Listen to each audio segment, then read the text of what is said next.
ما أنت ماشي مع السكو إما هذا إن لقيت تنشدوا على الشباب سيرس كقريب لها أول شيء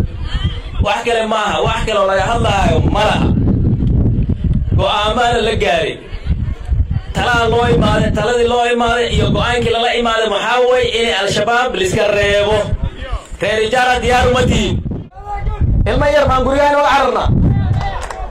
وزيرك الدفاع كيما جارس المير ماشي نودبها وحاسو على أخبار كرمها وزيرك كنياga kila mtu hata hao wazee wakikosa kuleta habari tukanyaage masalani dhageysta waa inaan ma dhici karto nin jilib ka imaade iyo jamaame oo soo dhaxmaro dadkan oo handaaro dhibka keeno ma dhici karta soo dadkayna kuma dhex jiro soo anaka ma soo dhaxgabanhayo nin kasta meeshii sareebto mheshimiwa mimi kama kiongozi wa county I will adopt Garissa County. Nataka mheshimiwa Ijara adopt Ijara. Mheshimiwa Fafi adopt Ijara Fafi. Kila mtu akue speaker sijui tutakupatia wapi.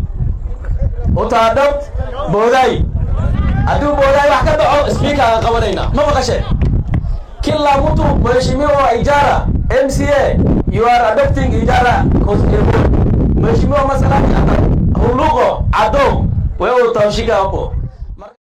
haddii ay xanuuno ku daashadeen xoolana lagaga arursaday hosbitaalo xaaladaada aan waxba ka qaban ka raysa dhamaantood aniga ku sidee xarunta caafimaad ee dhammaan bulshada ay u riyaaqday hosbitaalka Healthgate ee magaalada Nairobi waxa uu diyaar kugu ah dhaqaatiir ay aqoontooda iyo khibradooda saarayso kuwaas oo qaarkood leh takhasus gaar ah halka sidoo kalena lagu diyaariyay dhaqaatiirta takhasuska guud Healthgate Hospital waxa uu dhameystiran dhammaan adeegyada caafimaad ayadoo qaybta baaritaanka ay yeelaan agabkii ugu dambeeyay casriya isbitaalka waxa uu leeyahay qaybta hooyada iyo dhallaanka taasoo la tacaalaysa hooyada uurka leh ilaa iyo xilliga umilitaanka waxaana caawin doona dhaqaatiir iyo kalkaaliyaal xifradooda ay sareyso wixii faahfaahin oo intaas dheeraad kala xiriir nambarada shaashada kaga muuqda haddaba horay u gaar hosbitaalka Healthgate Hospital